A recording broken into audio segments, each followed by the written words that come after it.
Teman-teman semua, selamat datang kembali ke channel ini. Teman-teman, hari ini kita mau bicara sedikit ya tentang kalian para anak scapegoat ya. Salah satu pertanyaan dari teman-teman yang mungkin akan terasa sedikit aneh, tetapi mungkin banyak dari teman-teman tuh yang akan ngalamin ini. Jadi ada salah satu dari kalian itu yang bertanya gini, Abang, saya ini sadar bang, gitu. Saya ini ternyata tumbuh di sebuah keluarga disfungsional. Orang tua saya itu salah satunya adalah seorang narsistik bang. Gitu. Saya adalah seorang anak scapegoat. Gitu ya. Tentu dulu saya nggak tahu kalau saya anak scapegoat. Sekarang saya udah tahu nih kalau saya adalah seorang anak scapegoat dan saya memang menjaga jarak dari kehidupan keluarga saya demi kebaikan mental saya sendiri. Nah, ada satu hal yang bikin saya bingung bang. Gitu. Saya tuh baru menyadari bang, ternyata selama ini di dalam kehidupan saya, ya, terutama hubungan saya ya, dengan lawan jenis, saya itu bang berkali-kali, gitu dia bilang itu, saya tuh berkali-kali bang selalu tertarik secara alamiah kepada seorang narsistik, dia bilang. Mungkin memang ada penjelasannya, ya. Kalau misalnya memang ketemu dengan seorang narsistik yang kemudian melakukan love bombing, tetapi gini loh bang, saya tuh anehnya saya merasa bahwa ketika saya ketemu dengan seorang narsistik yang selama ini beberapa orang saya temui, walaupun saya belum berinteraksi dengan mereka, saya tuh tertarik secara alami loh bang, gitu.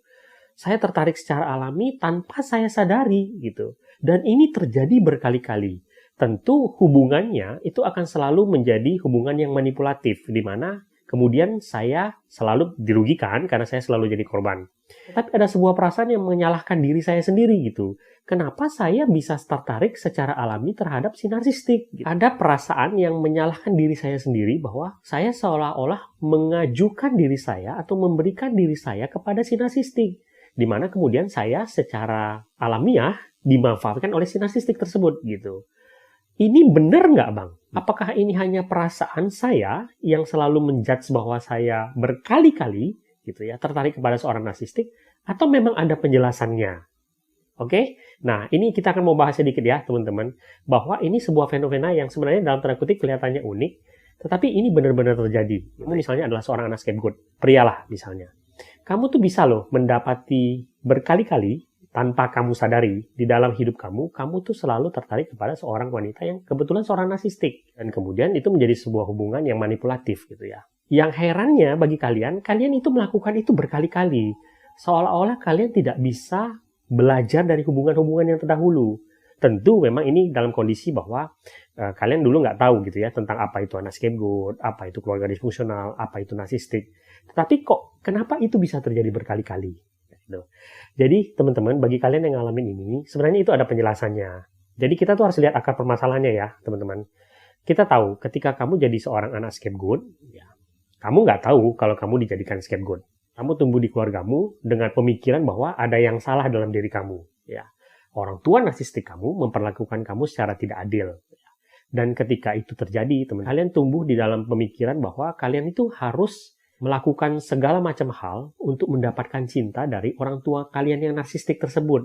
Itu terprogram dalam alam bawah sadarnya kalian.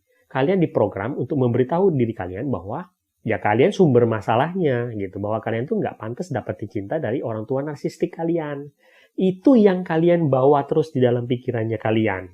Nah, ketika kalian dewasa, kalian tanpa sadar sebenarnya mencari pengakuan itu, gitu. Kalian mencari pengakuan di mana bahwa kalian pantas untuk mendapatkan cinta tersebut. Nah, ini yang terjadi. Ketika misalnya kalian bertemu dengan seorang narsistik, gitu ya. Misalnya kondisinya itu adalah bahwa kalian anak scapegoat pria dan kalian ketemu dengan seorang wanita narsistik. Ini mungkin sulit dijelaskan secara fisikal, tetapi sebenarnya kan kalau misalnya kita lihat narsistik ketika kalian dari selama hidup kalian tumbuh dalam pengasuhan seorang narsistik, ya, tanpa sadar tuh kan kalian bisa mengenali seorang narsistik di dalam alam bawah sadar kalian, gitu. Jadi ketika kalian bertemu dengan narsistik kembali di kehidupan yang lain, kehidupan dewasa kalian, tanpa sadar kalian mengenali itu, gitu. Walaupun kalian nggak sadar itu. Nah, sekarang gini, ingat bahwa anak scapegoat itu mencari pengakuan kan, mencari cinta yang dia dulu tidak dapatkan dari orang tua narsistik dia. Ketika dia ketemu dengan seorang narsistik, walaupun ciri-ciri fisiknya dia mungkin nggak kenali, walaupun dia nggak tahu apa itu narsistik, dia akan tertarik secara alami. Karena aura narsistik dari wanita yang dia temui tersebut itu mewakili yang dulu dia ingin dapatkan dari orang tua narsistiknya dia, ibunya misalnya, begitu. Itu yang membuat dia tertarik secara alami, gitu. Walaupun misalnya mereka tidak berinteraksi misalnya, walaupun mereka belum berinteraksi, ketertarikan secara alami itu terjadi bagi mereka, gitu. Mereka seolah mencari cinta yang dulu mereka harapkan, mereka dapatkan. Oke? Nah, sekarang coba lihat. Seorang narsistik kita tahu, narsistik itu kan dia selalu ingin dapatkan supply. Walaupun dia tidak butuh, ketika ada supply yang dalam tanda kutip datang tanpa perlu dia perjuangkan, dia akan terima saja. Bagi dia, itu supply yang bisa dia permainkan misalnya, bisa dia manfaatkan misalnya.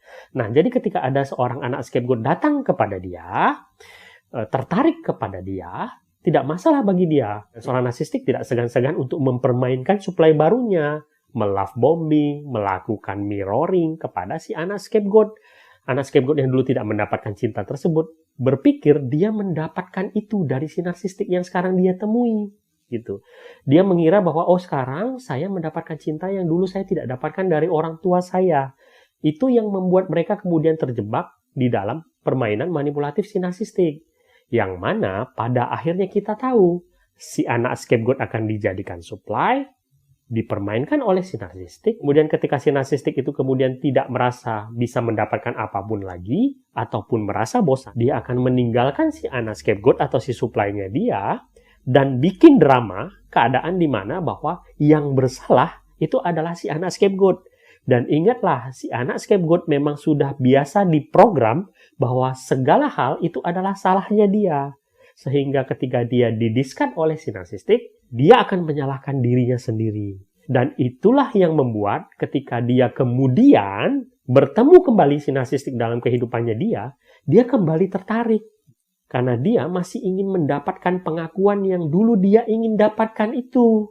Dan itu bisa terjadi berkali-kali di dalam kehidupan si anak scapegoat.